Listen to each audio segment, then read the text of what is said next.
This guy got a lot of confidence in. Purdy looks left to the end zone. Touchdown, Jawan Jennings. Nobody even knew who this kid was. He's about to be a very rich man. Brock gonna run for the end zone and dive for the end zone.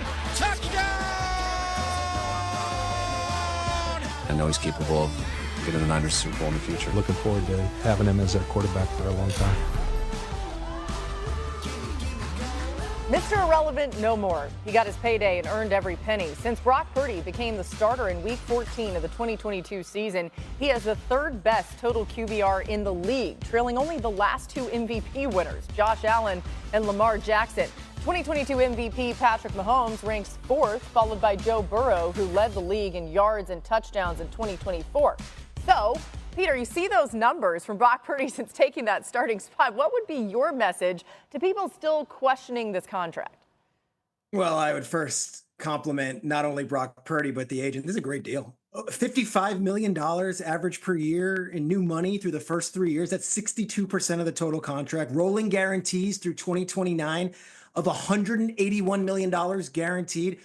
It's a great deal, and yet it didn't break the back of the 49ers, and it didn't drag on until training camp. If you look at this 49ers team, they've had contract issues with players over the years that it goes right up until training camp, and it is a harrowing summer for not only the fans, but for the organization, and as every dollar is counted. In this one, Purdy's agent, Kyle Strongen, met with them in Santa Clara, met with them in Indianapolis at the Combine, called them up, said, hey, can we get a no-trade clause in there? The Niners have never done that. They said yes. They bent on that. There was a lot of give and take, but this doesn't reset the market. It doesn't necessarily blow anyone's hair back where they can't sign any new players. And for Brock Purdy, he's earned every penny of it, and he's the quarterback moving forward without any drama and any hysterics that are going to drag in all summer. I would have to think that peace of mind is almost worth getting it done now for that number than dragging this on an entire year and making this a issue on NFL Live every single day up until training camp. I think it was a really fair deal for what he's accomplished, and particularly what he did last year.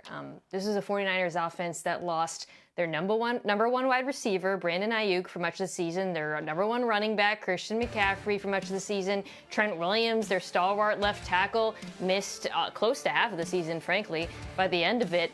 But contrary to how a lot of people think about this Niners team, they were passing at a really high level, 10th highest pass rate over expected in football. And yet, amidst all of this, I thought he played really good ball. You know, he was up and down a little bit, and one could hardly blame him given the circumstances. But I think it was really impressive. He showed why he has transcended other quarterbacks who have played in Kyle Shanahan's offense as a playmaker with his legs, throwing on the move, scrambling, evading pressure. So, yeah, Brock Purdy certainly deserving. All of that said, I am a little bit concerned about the lack of investment in the offensive line this year moving forward. You know, you got to make tough decisions when you pay quarterbacks this kind of money, and that is the one area where I feel the Niners have scrimped, and I have concerns because now that they're paying him all this money, they got to protect him.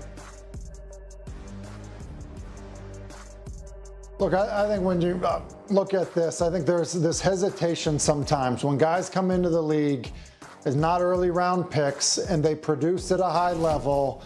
Oh, does it make sense to pay them on par with the guys that are making the most at their position throughout the league? And so you just look at what happened with Kirk Cousins. You look at what happened with Dak Prescott. Like, there's been this reluctance to reward guys when they've been the biggest bargain in the National Football League for certain areas of time.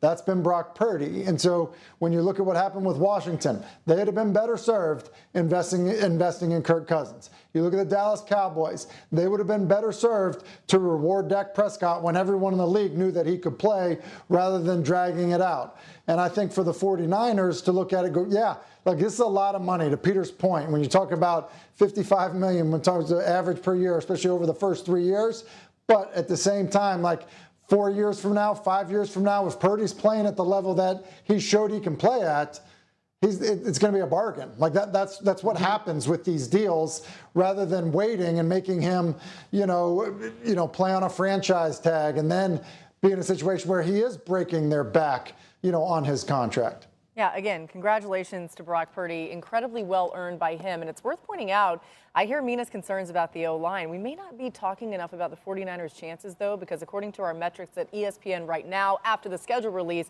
the 49ers have the easiest schedule next season in the NFL. We turn our attention now to the Patriots. You can see head coach Mike Vrabel out there at OTAs there in New England. He's looking to make his mark in year one with Drake May and company. Of course, OTAs beginning today. There's a lot to get to there. And now we welcome in Mike Reese, our Patriots reporter here. There's so much to talk about, Mike, but I'm really interested to know, what are his teammates saying about Drake May's work this offseason?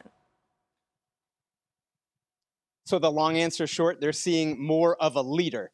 At this time last year, Drake May was really trying to blend in. He was showing reverence and respect for the veteran starter, Jacoby Brissett. Teammates say this time around, May is really taking the reins. He's trying to take charge. And veteran receiver Kendrick Bourne said he sees more comfortability from May and he sees more competitive spirit from May. And Bourne told the story of a recent practice when they were pushing the sled on the field and May looked over in Bourne's direction and he was imploring him to push it further, to see who could push it longer. And Bourne said that was one example that he's seen of a different Drake May this year. We can't wait to see it all play out on the field. Certainly we saw those great flashes from Drake May, Mike, as you know well, and now he's got another opportunity with a new head coach. Thank you so much for joining us here. Let's talk a little bit more about what has been seen out of Mike Vrabel. He spoke to the media today saying he's totally focused on this season, not last. Somebody asked me, are you worried about what went wrong last year? Why the would I care about what happened last year? You heard him say it. The Patriots' win total over at ESPN Sportsbook for this upcoming season is 8.5. If they go over it, it would double their win total from the previous two seasons combined. The Panthers, the only team with fewer wins than New England since the start of 2023. So expectations pretty high in New England. The Pats currently favored in 11 of their 17 games in 2025 at ESPN Bet. They end up winning all those games. My goodness. Tim, you've really been the president of Drake May's fan club for a while. I don't blame you. It is well deserved. But what are your expectations for him heading into year two? I think it played great. I think we have to also put in context, yeah, we're celebrating the Mike Vrabel hire for the Patriots because we know his impact will be great. Josh McDaniels is the offensive coordinator. Josh McDaniels has been an incredible coordinator in the National Football League. That's a massive addition. But I still just think, too, like with Drake May, he's smart, he's tough, he's competitive. That translates, and that translates when you're coached well, and so you get Josh McDaniel. And then just in terms of, you know, the team perspective, and you hear it a little bit there in the little clip from Mike Vrabel. He's smart, he's tough, he's well respected because he knows how to lead. And there's just an element of that that's going to change the culture in New England from a year ago. And they're going to do it, I believe, in terms of how it's coached at a high level. And they've already improved the talent. I believe, as you said, I believe they have a superstar at quarterback. It's why they were a terrible team a year ago. And I think I saw they're favorited in like 11 games that they're going to play this season already. Look, the expectations should be high because of the changes starting at the very top. Wow, really? Yeah, look, I think last year you'd see decisions in game from Gerard Mayo's coaching staff, and you'd give a side eye and say, that doesn't seem right. You check on Twitter, and it's all the people questioning, well, they shouldn't have gone for it on that one. They should have gone for it. You will not be questioning clock management or game management with Mike Vrabel. He is the very best in the sport at this. And he might have learned it from Belichick, but he does circles around Belichick now because that's how good he is and how respected he is. He also got his guy who handles all that back on staff from the Rams, who he had with him in Tennessee. And I think the Josh McDaniels thing is huge. You know, last year, Belichick and Mike Lombardi and a lot of those guys who are shown the door, they had their comments about the Gerard Mayo coaching staff and maybe the locker room, and maybe it wasn't as disciplined. You can't question a Mike Vrabel locker room. You can't question a Josh McDaniels offense. At the very least, the adults are in the building and the adults are coaching these players right now. And you cannot question the skins on the wall that these guys have between Vrabel and Josh McDaniels. You know you're in good hands, and you can't have everybody in the media questioning you Monday morning. They might, and they will, but I think there's enough credibility